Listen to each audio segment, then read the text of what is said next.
بسم الله الرحمن الرحيم إن الذين يبايعونك إنما يبايعون الله يد الله فوق أيديهم فمن نكث فإنما ينكث على نفسه ومن أوفى بما عاهد عليه الله فسيؤتيه أجرا عظيما.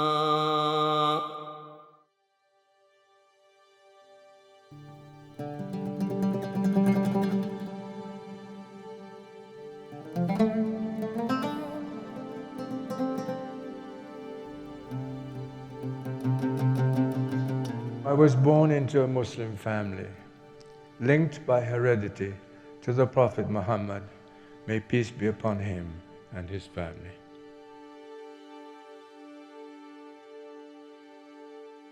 Historically, Ismailis are united by a common allegiance to the living hereditary Imam of the time, in the progeny of Islam's last and final Prophet, Muhammad, may peace be upon him, through his daughter Fatima, and her husband, Hazrat Ali, the Prophet's cousin and the first Shia Imam.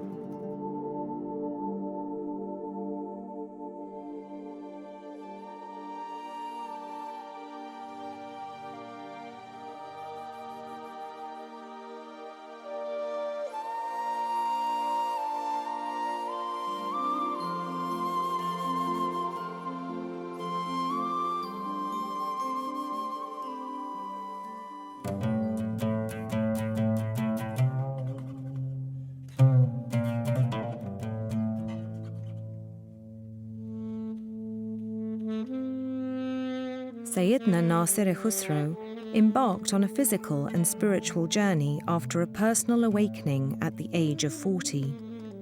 He travelled across the Muslim world of the 11th century in search of a deeper spiritual understanding. In the following poem, he reflects on the verse in the Holy Quran, which says that pledging allegiance or bay'ah to Prophet Muhammad, peace be upon him and his family, is the same as pledging allegiance to Allah. Living 4 centuries after the Prophet's death, he wondered on whose hand he could pledge his allegiance. Once I happened to read in the Quran the verse of the oath, the verse in which God said that his hand was stretched above. I asked a question from myself. What had happened to that tree, that hand? Where can I now find that hand, that oath, that place? Whose hand should we touch when swearing allegiance to God? Or should not divine justice treat equally those who came first and those who came later? Travelling to Fatimid Cairo, then under the rule of the Ismaili Imams, Sayyidina Nasir Khusro found the answer to his question in the person of Mawlana al-Mustansir Billah alayhi salam, the 18th Ismaili Imam and 8th Fatimid Caliph, to whom he pledged his allegiance.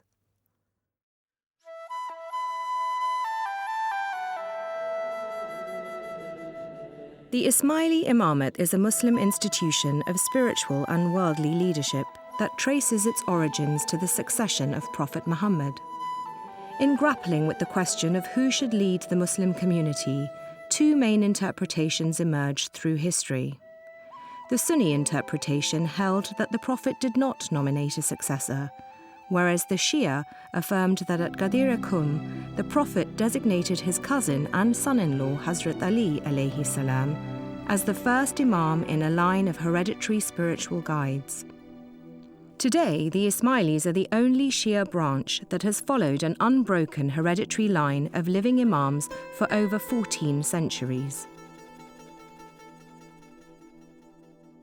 Throughout history, Ismailis have pledged their allegiance or bay'ah to the Imam of the time, which is the acceptance of the permanent spiritual bond between the Imam and his follower, or murid. This allegiance unites the Jamaat worldwide in their love, devotion and obedience to the Imam of the time. When referring to their love for the Prophet's family, the Shia cite the following ayah of the Quran. say, I do not ask of you any reward for the conveying of revelation, except love for my relatives. The 14th Ismaili Imam, 4th Fatimid Caliph and founder of the city of Cairo, Mawlana al-Mu'izz alayhi salam, when speaking about the relationship between the Imam and his murids, is reported to have said, "Even when you are physically away from us, our souls are together in our mutual love for each other. Your souls are close to us, even if our bodies and locations are apart." This same sentiment has been echoed by Maulana Hazar Imam on many occasions.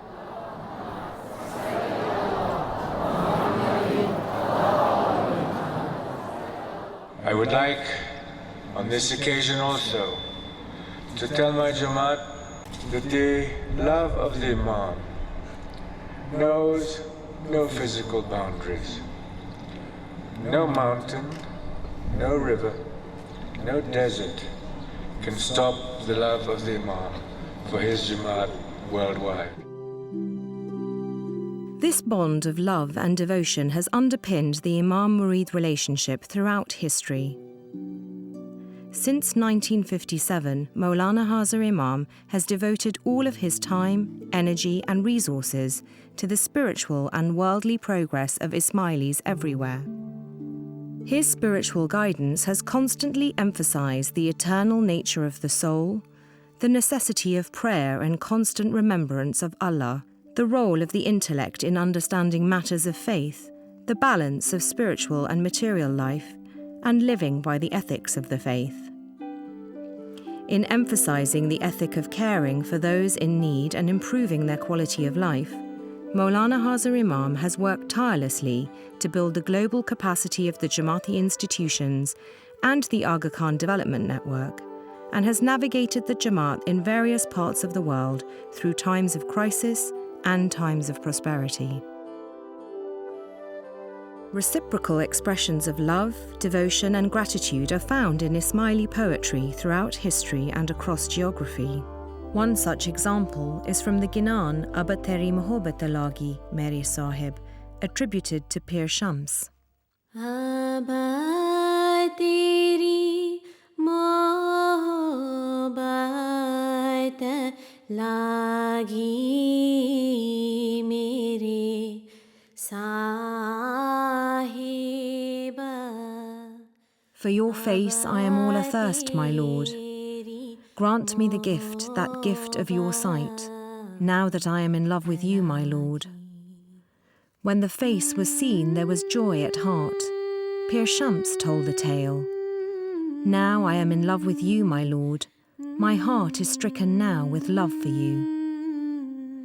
This bond of love has inspired members of the Jamaat to selflessly serve the Imamat, including offering their time, knowledge and material support. The celebration of Imamat Jubilees has provided an occasion for the Jamaat to reflect and give thanks for this unique spiritual bond that links each murid to the Imam of the time and to offer their services. On this most special, auspicious and happy day, Maulana Hazar Imam, we are here to submit two simple messages from all your Jamaats. Mubarak and Shukran. Thank you for your love, your inspiration, your guidance, your compassion and your protection.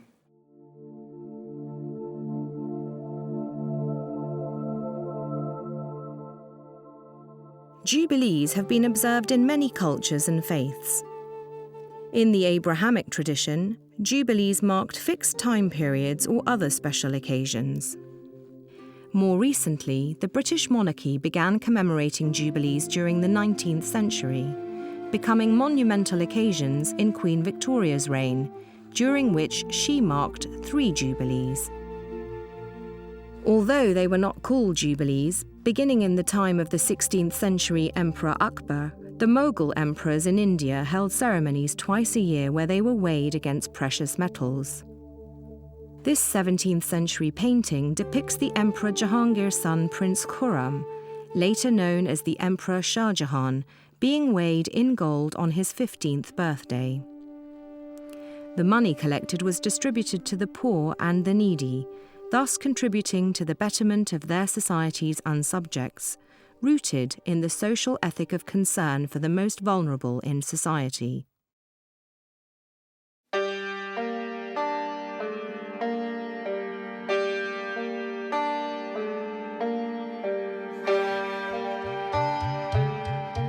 In the recorded history of the Ismailis, Maulana Hazar Imam is the 5th Imam to attain 60 years of Imamat. 2 Imams of the medieval period are also said to have reached 60 years of Imamat.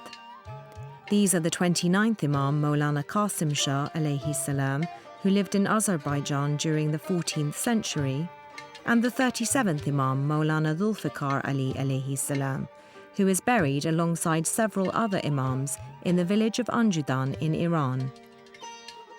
The 46th Imam, Maulana Hassan Ali Shah alayhi salam, was the 3rd Imam to reach 60 years of Imamat. After acceding to the Imamat in 1817, the title of Aga Khan was bestowed on him by the Shah of Persia, thus making 2017 the 200th anniversary of the Imamat under the 4 Aga Khans. During the 1840s, Maulana Hassan Ali Shah migrated to India, bringing to a close almost 7 centuries during which the Imamat was based in Persia. The 48th Imam, Maulana Sultan Muhammad Shah alayhi salam, known as Aga Khan III, had the longest Imamat in history at 72 years, during which he worked to reorganize the Jamaat's institutions in the face of rapid historical changes.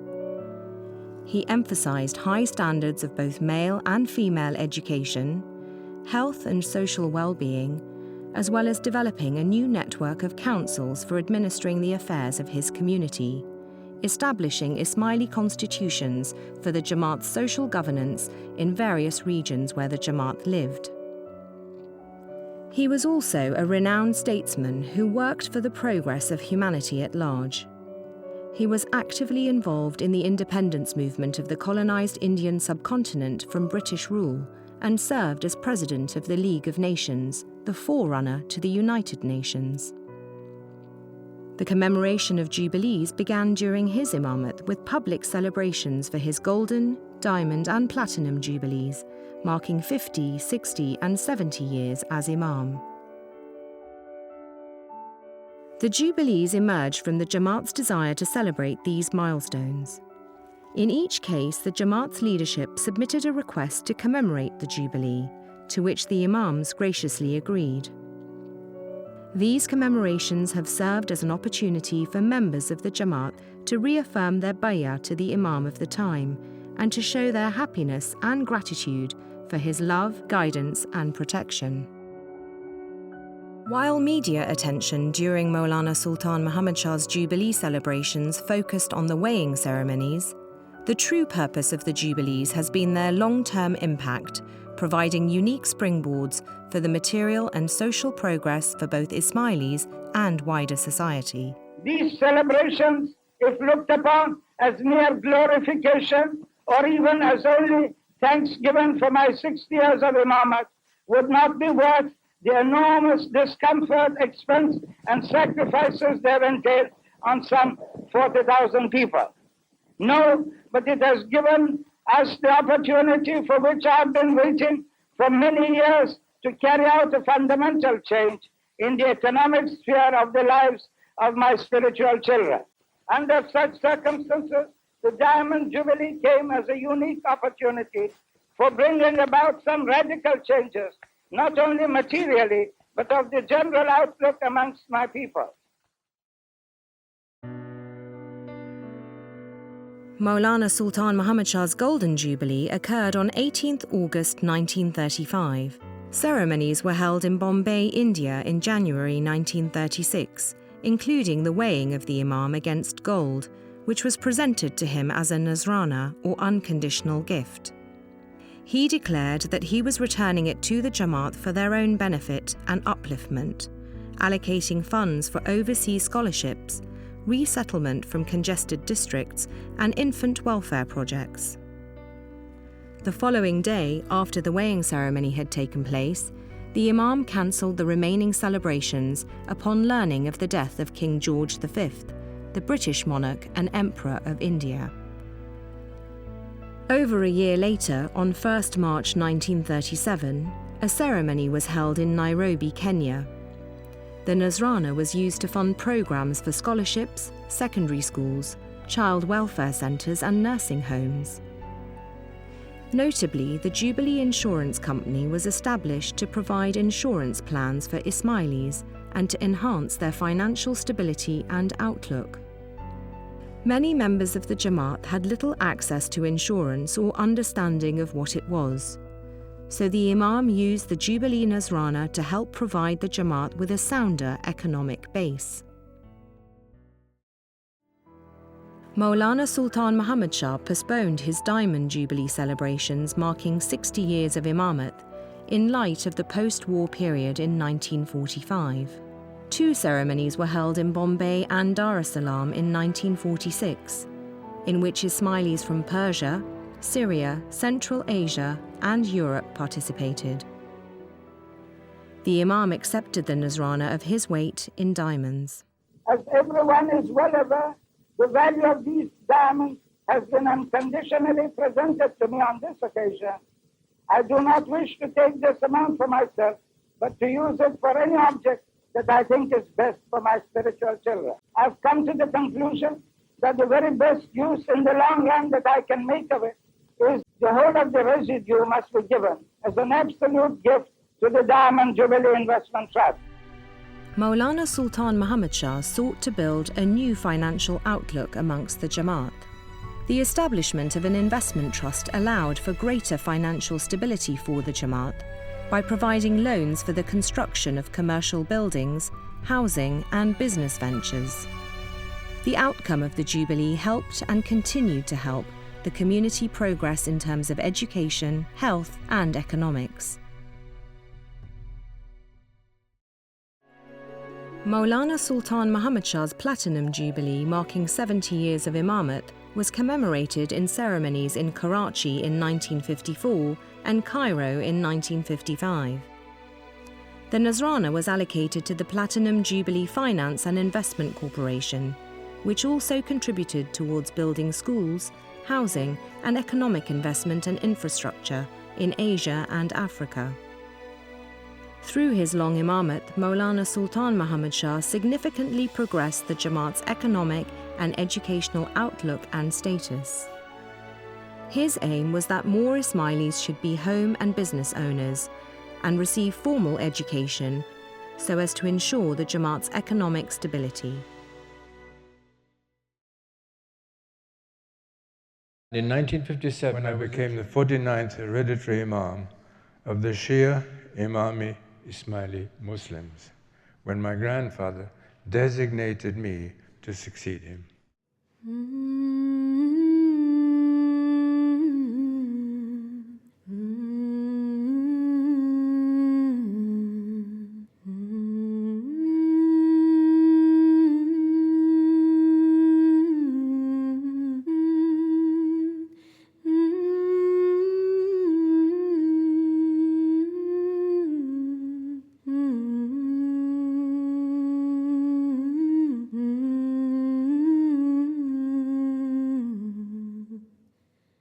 In acceding to the Imamat on 11th July 1957, Maulana Hazar Imam's Takht-Nashini ceremonies took place in Dar es Salaam, Nairobi, Kampala, Karachi, Bombay and Dhaka.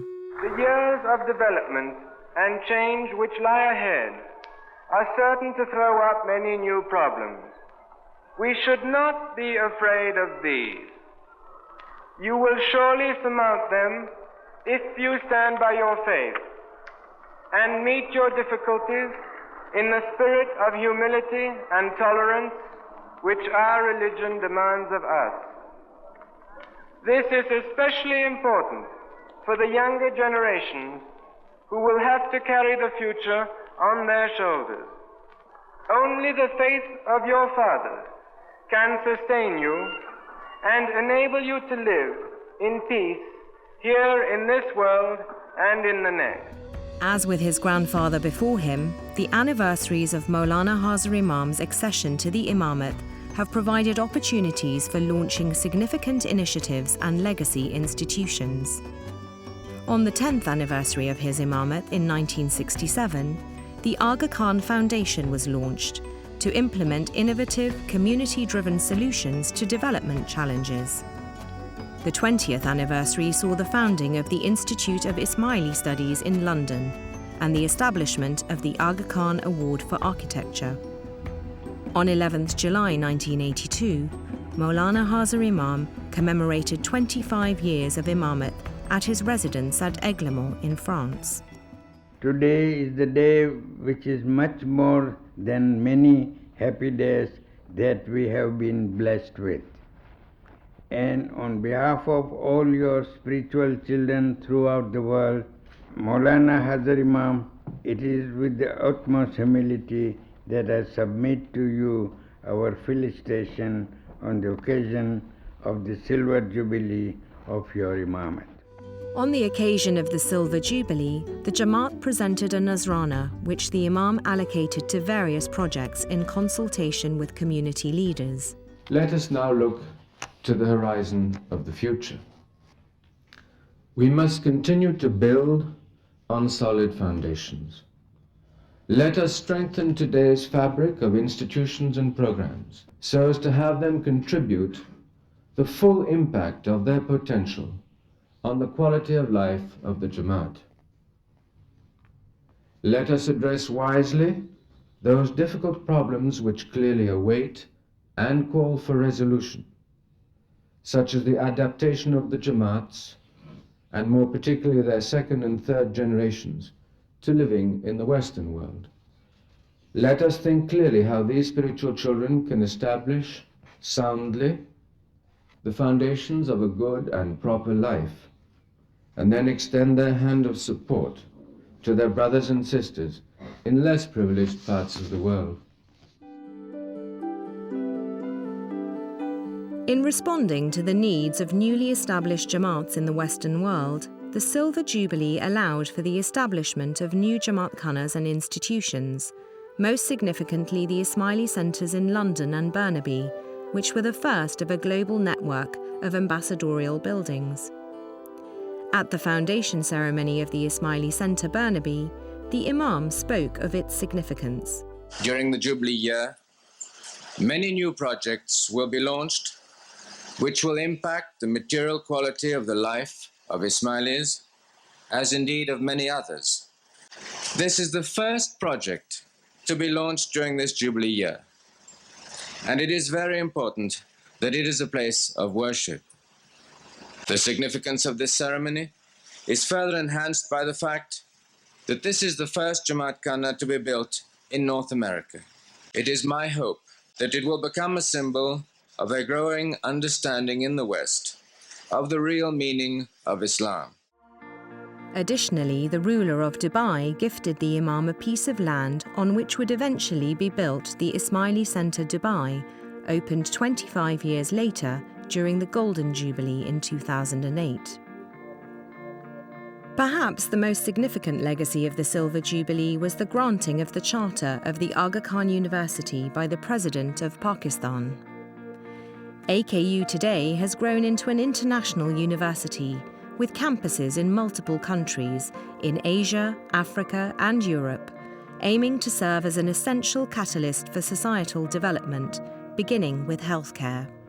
The charter which His Excellency the President has been gracious enough to grant the new Aga Khan University creates the first university inspired by my family since Al-Azhar was founded in the Fatimid dynasty's capital of Cairo in 970, 1,000 years before we laid the foundation stone of the Aga Khan Medical College on this site in 1971.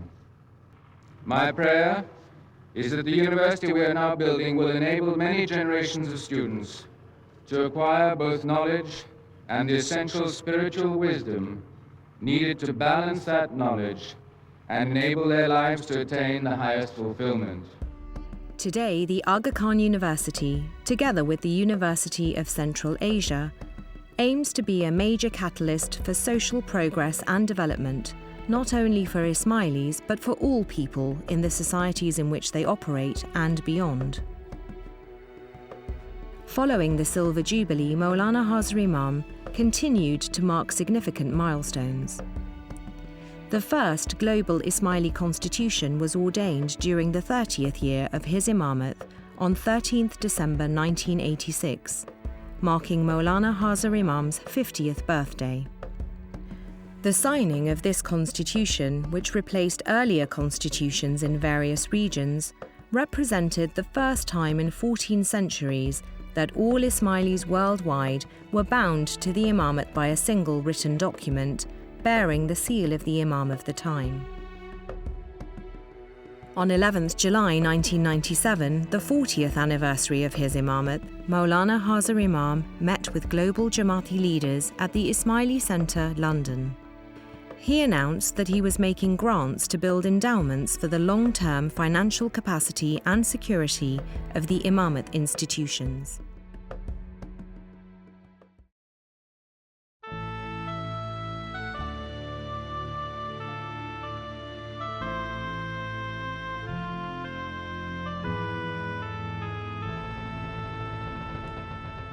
On 11th July 2007, Ismaili leaders from around the world gathered at Eglamour to pay homage for Maulana Hazar Imam's Golden Jubilee. For the first time in history, the global Jamaat had the opportunity to view the ceremony through a worldwide telecast. Over the course of the Jubilee year, the Imam travelled to 22 countries over 18 months, strengthening the Imamat's partnerships with governments and civil society, and establishing new institutions. The Golden Jubilee laid the foundation for tackling multi-generational social problems such as the alleviation of poverty, improving care for the elderly, and establishing institutions and Jamaat khanas in parts of the world where such infrastructure was lacking. Building on a long-standing tradition of offering service to the Imam and following his guidance, the Jamaat's Nazrana was not only offered as material gifts, but also as gifts of time and knowledge, offered in service to strengthen the Imamat institutions. The Golden Jubilee provided an opportunity to develop a formalised structure for this purpose, and thus, the Time and Knowledge Nazrana is an important legacy of the Golden Jubilee. I would like you to understand why it is that this Nazrana on this occasion is so important. It is clear that progress around the world is linked to access, to understanding, to participating in the knowledge society. And what that means is that our institutions should be led and should be offering to the people who use them not only the knowledge of today, but what will be the critical knowledge for tomorrow. And this is why this Nazrana of time and knowledge which is shared amongst the brotherhood of our Jamaat around the world, is such an important gift to the Jamaat and to the people amongst whom the Jamaat lives.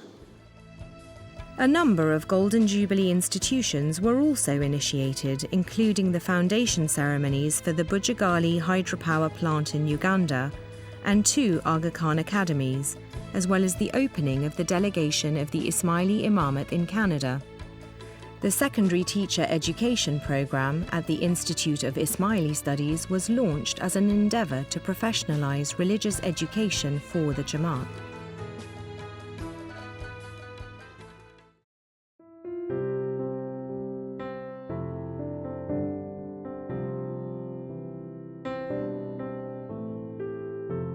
The Imamat Jubilees from the time of Maulana Sultan Muhammad Shah's Golden Jubilee until today have served as unique opportunities to make a significant impact on the spiritual and material lives of the global Jamaat and the societies in which they live. They have been part of a wider project under the leadership of the Imamat to progress the Jamaat's educational and economic base, transforming the Jamaat into a community that today is of national and international standing, that is able to compete in a meritocratic world, and contributes to the uplift and progress of humanity at large. These include the wide variety of activities under the umbrella of the Aga Khan Development Network in areas of health, education, culture, and economic development. Maulana Hazar Imam's engagement in diplomacy and bridge building with governments and civil society institutions around the world to foster peace and a better future for all is widely respected. The role of the Ismaili Imam is a spiritual one. His authority is that of religious interpretation. At the same time, Islam believes fundamentally that the spiritual and material worlds are inextricably connected. Faith does not remove Muslims or their imams from daily practical matters in family life, in business, in community affairs. Faith, rather, is a force that should deepen our concern for our worldly habitat, for embracing its challenges, and for improving the quality of human life. The endeavours of the Ismaili Imamat over the past 6 decades reflect the permanent spiritual bond between the Imam and his murids, as well as Islam's ethical responsibility to help the poor and those in need to improve their lives regardless of their spiritual affiliation. As a Jamaat, we owe a debt of gratitude and shukrana to Maulana Hazar Imam for his immense love and tireless dedication towards progressing the Jamaat both spiritually and materially. As you know, I am ambitious for my Jamaat. I'm ambitious for my Jamaat worldwide. Wherever a murid is living, he or she is an immediate concern to the Imam of the time. And this has been my life since 1957, and it will continue to be my life.